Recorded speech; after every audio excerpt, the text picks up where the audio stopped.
During the night of June 24th, 1950, KPA, or Korean's Popular Army, assaulted the 1st Regiment of the Republic of Korea Army south of Charwon, inflicting heavy casualties.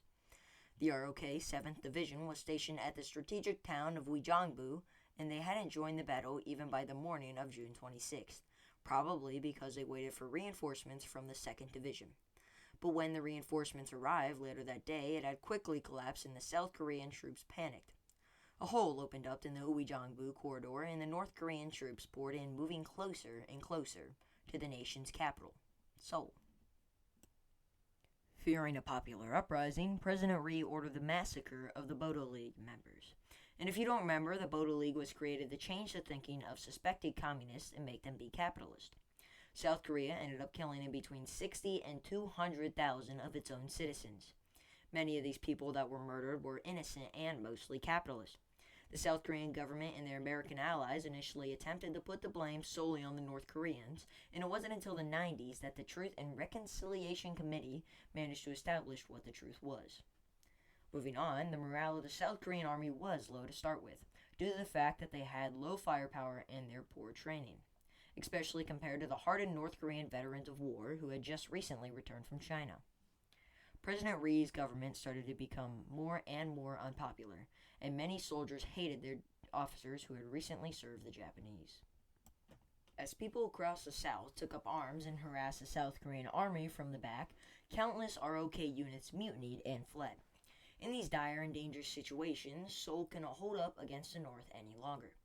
President Ri had promised to stay in the capital, but he actually fled the city aboard his special train. The South Korean army and police started to retreat very chaotically. During that time, they even blew up the Han River Bridge without warning, killing hundreds of their own civilians, police, and military. But before the police abandoned the capital, they massacred between 4,000 and 7,000 political prisoners. Americans photographed and even recorded this incident, but they did nothing. These killings were also blamed initially on the commies. The capital Seoul fell quickly, and the North continued its advance into South Korea. During the Battle of Daejeon, President Ri once again addressed his people. President Ri told his people that he would be staying in Daejeon for the remainder of the war. Then a few hours later, he got back on his special train and got far away from the front lines. Military morale then evaporated once again, and civilians panicked. Within a week, more than half of the ROKA soldiers were dead, captured, or missing.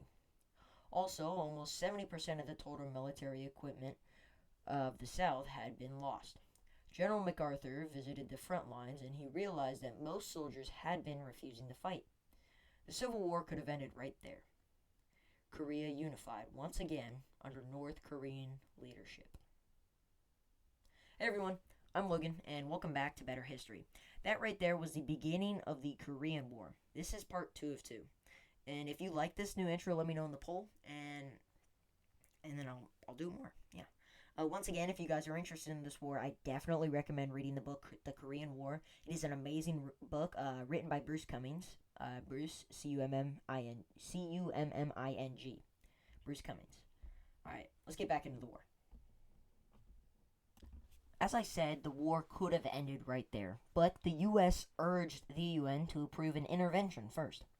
Now, at first, the Americans severely underestimated the North Korean army, and this was a huge mistake. That was a terrible impression. My apologies. Now, General MacArthur, he was a very, very, very, very, very cocky guy. When we first went to war with North Korea, he asked for a single unit, and he said, yeah, I got this, I'll destroy them. He got destroyed, and then he asked for more units, and then he got beat there, too. And then he asked for more, he got beat. God, I'm sorry. He asked for more, and then he eventually basically had the whole U.S. Army there.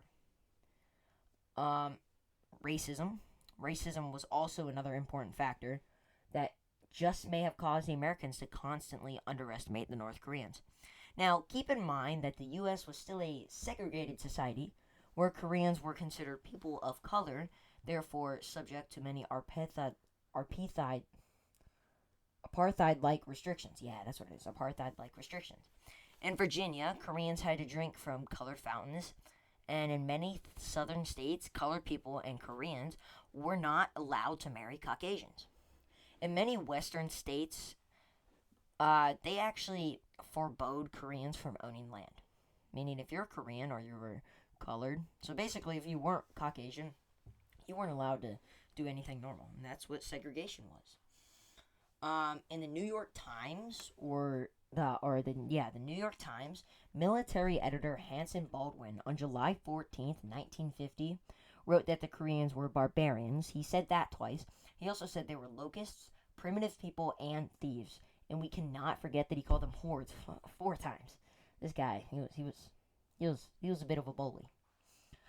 Seeing this in the country's largest newspapers, you can only imagine the horrible things that were said behind closed doors. Yeah, it's just you don't want to know. It's terrible stuff.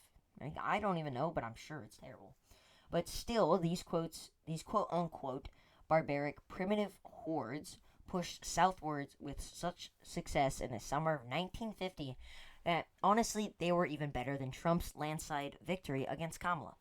It was humiliating for America. The war, not the election. Yeah. Also, during the war, guerrillas were wreaking havoc on allies. As a response, South Korea and the U.S. began yet another horrifying campaign. During this campaign, they burned down every village that was suspected of harboring communist sympathizers. The U.S. and South Korea usually used napalm to burn down these villages. In July of 1950, in Nogonri, American soldiers shot hundreds of helpless civilians who had taken refuge under a railroad bridge.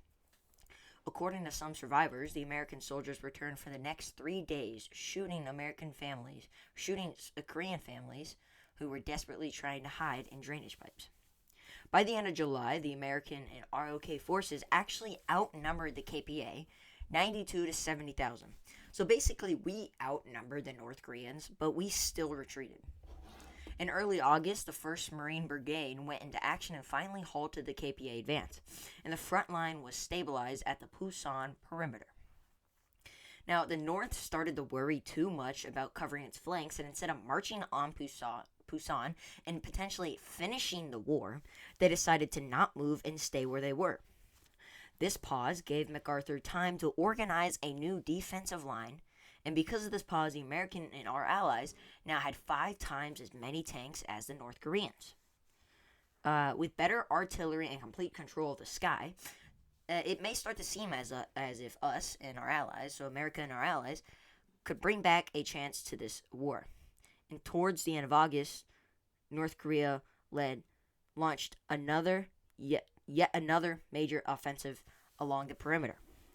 North Korea had 3 battalions cross the Nakatong River. These battalions took Pohang and Shinju. They also pressured key points like Gyeongju, Masan, and Daegu. This offensive that North Korea launched faced easily the heaviest fighting of the war, with 63,000 North Koreans alone dying and only 60,000 of American and South Korean soldiers combined. So 63 North Koreans died, but American and South Koreans combined, 60,000 died. 20,000 of those actually being American. His hybris plus his racism was a total recipe for a batch of disaster. Cooking joke. If you don't know, hybris means pride or ignorance. Now, General MacArthur kept demanding offensive all along the battlefront, and again, the South expanded with little to no resistance. They took cities like Chosin, Kapsan, Cheongji, and Haesong. Yeah, I apologize. The CIA was trying to tell MacArthur that the communists wanted the Allied forces to stretch their supply lines all along that top part of Korea, if you know what I'm talking about, so that they could just easily slip through and knock South Korea all the way back. And, MacArthur being MacArthur, he just shrugged it off. This was indeed not a good idea for MacArthur, as that very attack came on October 25th, 1950. Hundreds of thousands of Chinese soldiers crossed the temporary border that was at Yalu River and attacked the Allied forces with Soviet air support. Now, the saddest thing about all of this is when that happened, in just 2 weeks, the Allies were pushed back behind the 38th parallel. and by January 4th, 1951, Seoul had once again been seized by the big scary guys up north. Not the Canadians, the North Koreans. The South had sent the 11th Division to destroy the remaining guerrillas and DPRK sympathizers. That fled to the mountains in southern South Korea after the pushback from General MacArthur. DPRK is, it's just a bunch of guerrillas that like North Korea. On February 7th, they massacred 705 unarmed civilians in Sangcheong and Hemyang. 85% of the victims were women, children, and the elderly. It was unclear how many or if any of them actually had ties to the guerrillas in the mountains. 2 days later, the South slaughtered another 719 unarmed civilians, this time at Jeochang. More than half of the victims here were children. A horrid thing the South did was that they covered up their crimes. They burned the bodies and bombed a mountain to bury them. The South denied the fact that they killed thousands of their own, even when there was evidence. Government was like, dude, we have evidence. There's photos, there's recordings, there's diaries that say, yep, South killed them. No, we didn't do it. No, we didn't kill them. A man by the name of Shin Chong-mok was killed because he stated that he had concrete evidence. I wonder who killed him. So eventually, despite their best efforts, everyone eventually knew that the South killed thousands of their own, and the government imprisoned those leaders. The Rhee government started to change. Hope. So eventually, despite their best efforts, everyone eventually knew that the South killed thousands of their own. And the government imprisoned those leaders. Now, the Rhee government was starting to change. Hope. Freedom. Happiness. Just kidding. President Rhee pardoned those leaders, meaning he got them out of prison. After harsh fighting and a large amount of casualties, especially for the Chinese, the Allies finally gained control of the capital Seoul once again. The battle lines went roughly back to around the 38th parallel. President Truman wanted to meet with MacArthur, but MacArthur was such a lazy person, he didn't want to fly back to the U.S. to talk to him. So he made Truman fly down to Tokyo just to talk to him. For like an hour, maybe not even. So he's going to fly to Tokyo for an hour. Be there for an hour, and then he's going to fly back to America. The reason Truman wanted to talk to him is because he found out that MacArthur was corresponding with the Republican House leader behind his back.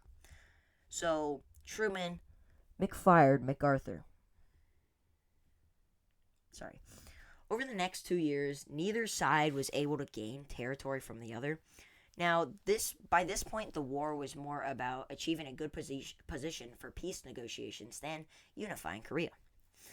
During the entirety of the war, the U.S. made use of its extensive control of the air to break Northern morale by dropping bombs on them. The UN Genocide Convention defines the term, let me read off the script real quick, as acts committed with the intent to destroy in whole or in part a national, ethnical, racial, or religious group. This includes deliberately inflicting on the group conditions of life calculated to bring about its physical destruction in whole or part. The General of the American Air Force, Curtis LeMay, said, guess what he said? He said, let me do a voice for this. We burned down every town in North Korea and South Korea. They did this mainly using napalm. For those of you who don't know, napalm is a very terrifying weapon. It can destroy anything and everything in its path. On June 25th, 1951, General O'Donnell, commander of the Far Eastern Air Force Bomber Command, testified in Senate. He said things along the lines of that they were grounded before the Chinese came in due to the fact that they didn't have any more targets. He also said that there was basically nothing left in the name of North Korea, that the Allies had destroyed everything. In May of 1951, an international fact-finding team stated that they did not see a single town that hadn't been destroyed. One anti-communist writer, Tibor Mireille, wrote, "Everything which moved in North Korea was a military target. peasants in the fields were often machine gunned by pilots who, this was my impression, amused themselves to shoot the targets which moved. That's what Tabor Murray wrote. A battle report stated, "We killed civilians, friendly civilians, and bombed their homes, fired whole villages with the occupant women and children, and 10 times as many hitting communist sliders under showers of napalm." And the pilot came back to their ship stinking of vomit, twisted from their vitals by the shock of what they had to do. After the Allies ran out of targets, they started bombing North Korea's irrigation and hydroelectric dams, which flooded and ruined farmland. Millions of people lost their access to food, and because of the emergency assistance from China and the Soviet Union, North Korea was saved from a huge mass starvation. What was that? Oh, there it goes. During an operation named Hudson Harbor, the U.S. deployed B-29 bombers, the same ones that dropped the atomic bombs over Japan. The Americans and the Allies did some pretty terrible things for no reasons. And I guess this is why you don't get on America's bad side. The air war had no purpose towards the Allies' success in the Korean War. Oh, I should probably stop it there. Bye. The Koreans didn't think it could get any worse. Oh, but it did. Mosquitoes started biting during the winter. These mosquitoes were given millions of the Koreans bubonic plague. Now, there are claims that Americans dropped bombs filled with the bubonic plague and other diseases that are still debated and denied to this day. One claim is that the Americans purchased this information from the Japanese after World War II in exchange for immunity. Also, there's never been a record of bubonic plague in Korea before this war. Finally, guys, really? Mosquitoes and fleas in the winter? In my opinion, we did in fact drop these bombs on the Koreans, but let me know what you think in the comments. In June of 1952, an international scientific committee, which had members from Sweden, France, the UK, Italy, Brazil, and the USSR, concluded in a 60-page report that, let me do another voice, the people of Korea and China have indeed been the objective of bacteriological weapons. These have been employed by units of the USA Armed Forces using a great variety of different methods for the purpose, some of which have seemed to be developments of those applied by the Japanese Army during the Second War. The Commission reached these conclusions by passing from one logical step to another. Adding on to this, 36 captured U.S. pilots confessed to having taken part in bacterial warfare, yeah. To be fair, every single one of these confessions was retracted when the pilots returned to the U.S. and were charged with treason. Now, every single retraction was filmed by military cameras and handed to official news outlets for dissemination, yeah. Now, it is really hard to tell who is lying and who isn't lying. The matter could be settled right now by checking the flight logs from the pilots who confessed. But an Al Jazeera investigation found that these logs have been removed in March of 1952. Which was before North Korea made any of the confessions public. Other flight records just never were released, which is, I'm pretty sure that's not allowed. I want you all to keep in mind that this only tickles the surface, and there are so many more claims and counterclaims.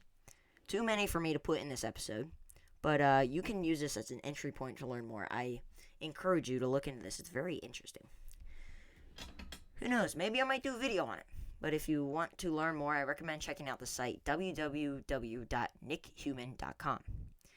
It's www.nickhuemann.com.